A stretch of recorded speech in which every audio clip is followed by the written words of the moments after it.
নমস্কার বন্ধুরা, কেমন আছো? আশা করি খুব ভালো আছো। আমিও ভালো আছি। আর আজকে তো নীল ষষ্ঠী। আজকে ওই জন্য শিবকে ভালোটি করে ঘি মাখিয়ে, আমি তো প্রতিদিনই ঘি মাখাই, ঘি মাখিয়েই স্নান করাই। আজকে ঘি মাখিয়ে দুধ দিয়ে শিবকে স্নান করাচ্ছি। আর আমার তো মন্দিরে পুজো দেওয়া হয়ে গেছে, মন্দিরে হচ্ছে পুজো দেওয়া হয়ে গেছে। পুজো দিয়ে এসেই ঘরের পুজোটা সারছি। আর মন্দিরে তো পুজো দিতে গিয়েছিলাম, ওই জন্য ফোনটা নিয়ে যাওয়া হয়নি, ওই জন্য ভিডিওটা করা হয়নি। আমাদের তো এইখানেতে নিজেদের শিব মন্দির আছে, এইখানে শিব মন্দিরেই ঠাকুরকে মানে পুজো দিয়েছিলাম। আর আমি ঘরের ঠাকুরকে একটু ভালোটি করে পুজো মানে স্নান করিয়ে নিচ্ছি। সব ঠাকুরকে দেখে মুছানো হয়ে গেছে। এরপরে আমি ঘরের ঠাকুরগুলোকে, ঘরের আমার শিব ঠাকুরটাকে আমি স্নান করাচ্ছি। আর কী বলে, আজকে তো উপোস, আজকে তো নীল ষষ্ঠী, নীল ষষ্ঠীতে তো উপোস করতে হয়। আজকে তো উপোসও করেছি। আর এই দিক দিয়ে রান্না বান্না হবে। তোমাদের দাদাভাই আর মেয়েটা হচ্ছে ভাত খাবে, আর আমার হচ্ছে উপোসের যা হোক কিছু খাবার করতে হবে। দেখো একে একে আমি শিবকে সব নিজের হাতে স্নান করিয়ে দিচ্ছি। আর আমাদের এখানে নিয়ম জানো তো, আমাদের এখানে নিয়ম হচ্ছে ওই শিবকে না আমরা স্নান করাতে পারবো না, সেটা বাউনেই করতে পারবে, তাছাড়া আমরা পারবো না। আমরা ওই জন্য চৌকোটে জল ঢেলে দিয়ে আসি। চলো পুরো ভিডিওটা দেখতে থাকো।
ওম শ্রী গণেশায় নমঃ। ওম শ্রী গণেশায় নমঃ। ওম শ্রী গণেশায় নমঃ।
দেখো আমার তো পুজো সারা হয়ে গেছে, আর শিবকেও ভালো করে পুজো করে দিয়েছি। সব ঠাকুর শিবের সাথে সব ঠাকুরদেরই পুজো ভালো করে দিয়েছি।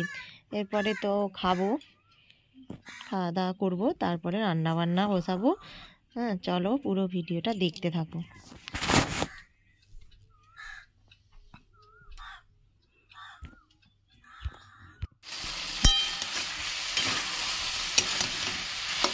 এই দিক দিয়ে তো আমি ডালিয়া করব, ওই জন্য সবজিগুলো এখন ভেজে নিচ্ছি। ডালিয়ার সবজিগুলো ভালো করে ভেজে নিচ্ছি, আর কষিয়ে ডালিয়াটা বসিয়ে দেবো, তারপরে ডালিয়াটা করব।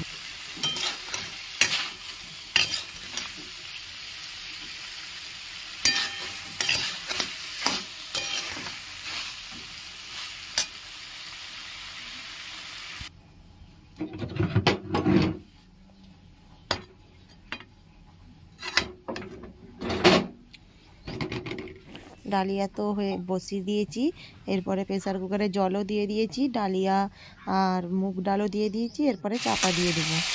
আর এই দিক দিয়ে এটা হচ্ছে সোয়াবিনের তরকারি।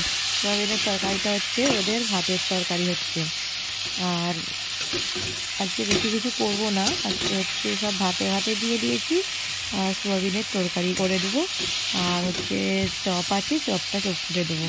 আজকে হচ্ছে এই মেনুই হবে। আর আমি ডালিয়ার জন্য শুধু বেগুন ভাজা করেছি, আর বেশি কিছু করিনি। আর এটা হচ্ছে তার পরের দিনের ভিডিও, মানে এটা হচ্ছে তার পরের দিনের ভিডিও। কী কী রান্না হয়েছে সেটা তোমাদেরকে দেখাচ্ছি, কারণ আগের দিনের ভিডিওটা তোমাদের সাথে শেয়ার করতে পারিনি। কারণ হচ্ছে শেয়ার করতে পারিনি কারণ ওই শরীরটা আমার খুব খারাপ ছিল, তো সারাদিন উপোস টুপোস করে সন্ধ্যাবেলায় ঘুমিয়ে পড়েছিলাম। সন্ধ্যাবেলায় তো লুচি করেছিলাম, কুমড়োর তরকারি করেছিলাম, এসব করেছিলাম, তোমাদেরকে তো দেখানো হয়নি। দেখো মাছের ঝালটা হয়ে গেছে। দেখো আমার আজকে হচ্ছে এই রান্নাগুলোই করেছি। এটা হচ্ছে দিন গাজনের দিন। আমাদের দিন গাজনের দিনে আমরা এখানে মাছ খাই, আর রাত গাজনের দিনে তো উপোস করি, নীলষষ্ঠী পালিত হয়।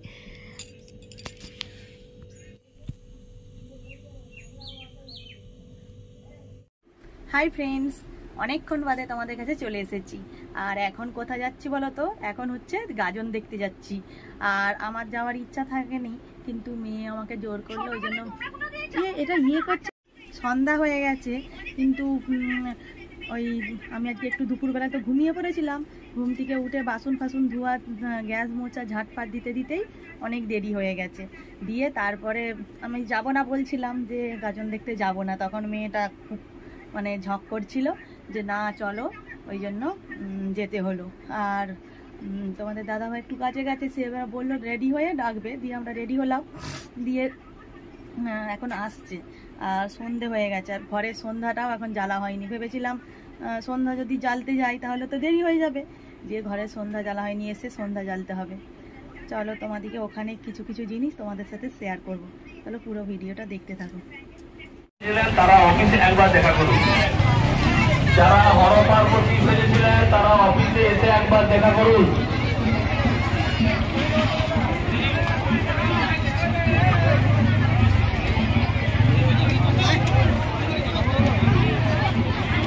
যারা হরপার্বতী সেজেছিলেন তারা একবার অফিসে এসে গাজন কমিটির সাথে দেখা করুন।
আহিল সরকার সমস্ত সন্ন্যাসীদের হাতে আমাদের মাসিয়া গান্ধীবাসী রঞ্জন সরকার, বিকাশ সরকার এবং আহিল সরকার এনারা তিনজনে সমস্ত সন্ন্যাসীদের মিষ্টি বিতরণ করবেন, প্যাকেজ দান করবেন যেটাকে বলতে পারি। আর ওয়ারেস দান করছেন প্রসেনজিৎ সরকার এবং তিরুমান একবারে নিজস্ব, এবং তার সাথে আমাদের কলকাতা থেকে যিনি সোমনাথ মল্লিক এবং শম্পা মল্লিক ওনারা জলের বোতল এবং মিষ্টি দান করবেন।